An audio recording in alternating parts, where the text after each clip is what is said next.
ঝাঁসির রানী লক্ষ্মীবাঈকে কে না জানে।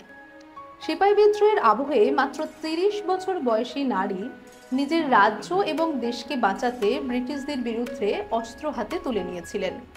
তার অসম সাহসিকতা তাকে চিরস্মরণীয় করে রেখেছে। কিন্তু তারও অনেক আগে আমাদের বাংলাতেও ছিল এমনই এক অসম সাহসী নারী, যিনি পাঠানদের বিরুদ্ধে নিজের রাজ্যকে বাঁচাতে হাতে তলোয়ার তুলে নিয়েছিলেন। অথচ আমরা বাঙালিরা কজনই বা তাকে জানি।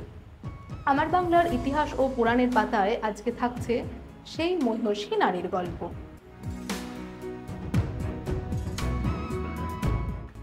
আছে তো। আমাদের বাংলার লক্ষ্মীবাঈয়ের গল্প জানতে হলে আমাদের স্বাধীনতা থেকে আরো বেশ কিছুটা সময় পিছিয়ে যেতে হবে। সময়টা ষোড়শ শতক। অধুনা পশ্চিমবঙ্গের হাওড়া, হুগলি, অবিভক্ত মেদিনীপুর এবং অবিভক্ত বর্ধমান জেলা জুড়ে ছিল ভুরসুট রাজ্য। রাজ্যের বুক চিরে বয়ে চলেছে দামোদর। এই রাজ্যের রাজা রুদ্রনারায়ণ নৌকায় দামোদরের পথে যেতে যেতে দেখেন এক তরুণীকে এক বুনো বাইসন আক্রমণ করেছে। কিন্তু একই বুনো বাইসনের ভয়ে যে তরুণীর মূর্ছা যাবার কথা, সে কিনা এক হাতেই মেরে ফেললো বাইসনটিকে।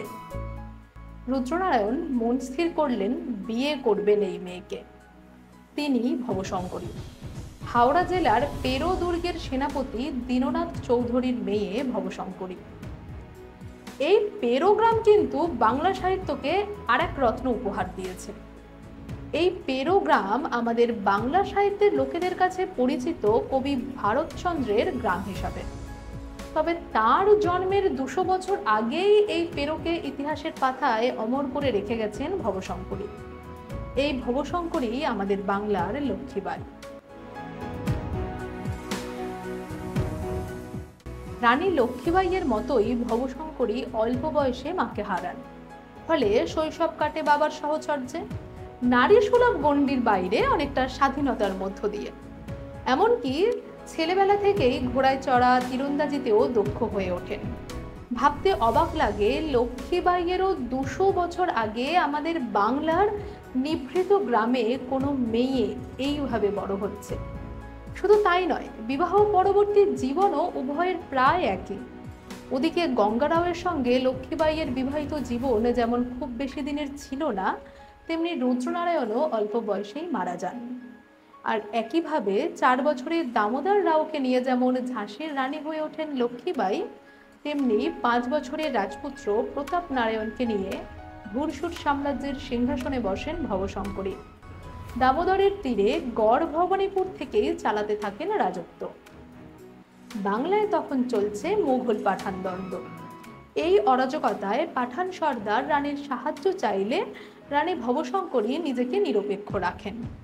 কিন্তু সুযোগ বুঝে বিশ্বাসঘাতকতা করে প্রধান সেনাপতি চতুর্ভুজ চক্রবর্তী। সিংহাসনের লোভে হাত মেলায় পাঠান সর্দার ওসমান খানের সঙ্গে। রানী ভবশঙ্করী ছেলেবেলা থেকেই ধার্মিক ছিলেন। সারাদিন রাজ্য পরিচালনার পর সন্ধ্যায় দেবদেবীর আরাধনায় নিজেকে নিয়োজিত করতেন। এমনই একদিন রানী ভবশঙ্করী কাস্তানগড়ে শিব পূজা উপলক্ষে সন্ধ্যায় কীর্তনে অংশ নিলে পুত্র সহ জীবিত অবস্থায় ধরার পরিকল্পনা করেছিল ওসমান খান। সেই মতো ২০০ জন পাঠান সেনা হিন্দু সন্ন্যাসীর ছদ্মবেশে মন্দিরে প্রবেশ করে আতর্কিত যুদ্ধ করলেও রানীর সেনাবাহিনীর কাছে পিছু হটতে বাধ্য হন। এরপর আরেক দিন সন্ধ্যায় গড় ভবানীপুর থেকে ১৪ মাইল দূরে বাঁশডিঙাগড়ের কালী মন্দিরে পুজো দিতে গেলে রানীর ওপর আবারও আতর্কিতে হামলা করেন ওসমান খান। মুষ্টিমেয় কয়েকজন দেহরক্ষীকে সঙ্গে নিয়েই রানীও পাল্টা আক্রমণ করেন। দুপক্ষের মধ্যে তুমুল লড়াই হয়। যুদ্ধের চরম পর্যায়ে ওসমান খানকে হার মানতে হয় অসম সাহসী বীরাঙ্গনা ভবশঙ্করীর কাছে। বীরত্ব, সাহসিকতা সমস্ত দিক থেকেই ভবশঙ্করী লক্ষ্মীবাঈয়ের সমগোত্রীয়। কিন্তু ব্রিটিশ আমলের ঝাঁসিতে ইতিহাসের আলো পড়লেও মোগল আমলের বাংলার ভুরসুট পরগনা ইতিহাসের আলো পৌঁছাতে পারেনি।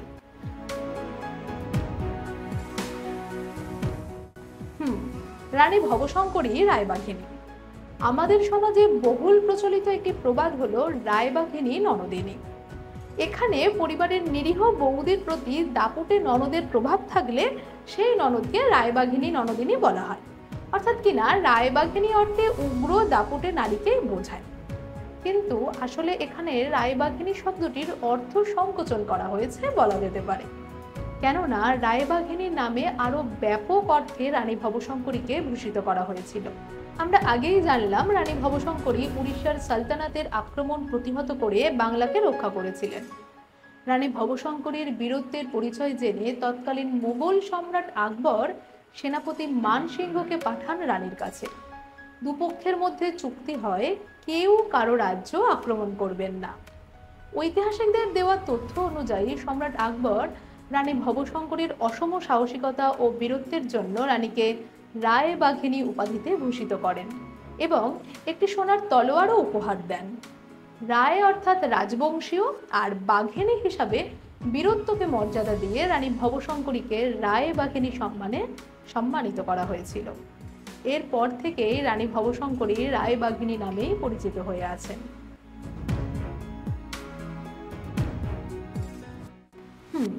রানী ভবশঙ্করী ছেলেবেলা থেকেই মা চণ্ডীর উপাসক ছিলেন। ভুরসুট রাজ্যে মা চণ্ডীর উপাসনা হতো।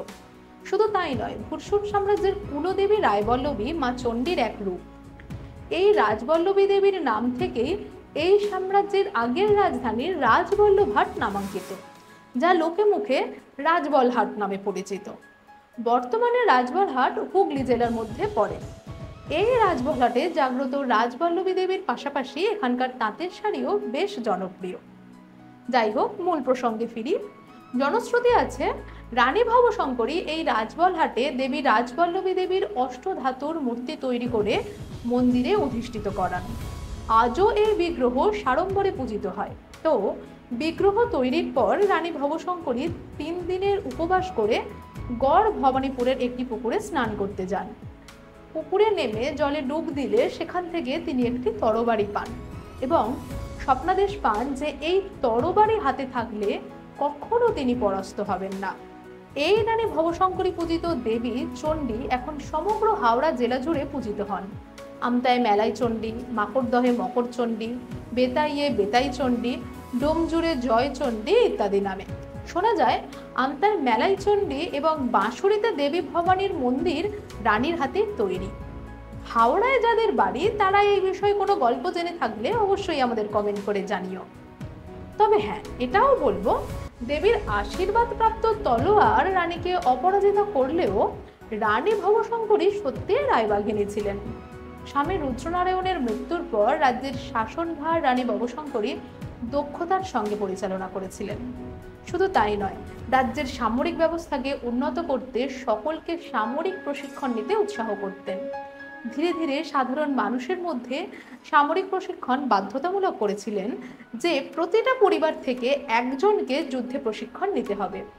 রানী ভবশঙ্করীর সুদক্ষ প্রশিক্ষিত মহিলা দেহরক্ষীর পাশাপাশি মহিলা সামরিক বাহিনীও ছিল।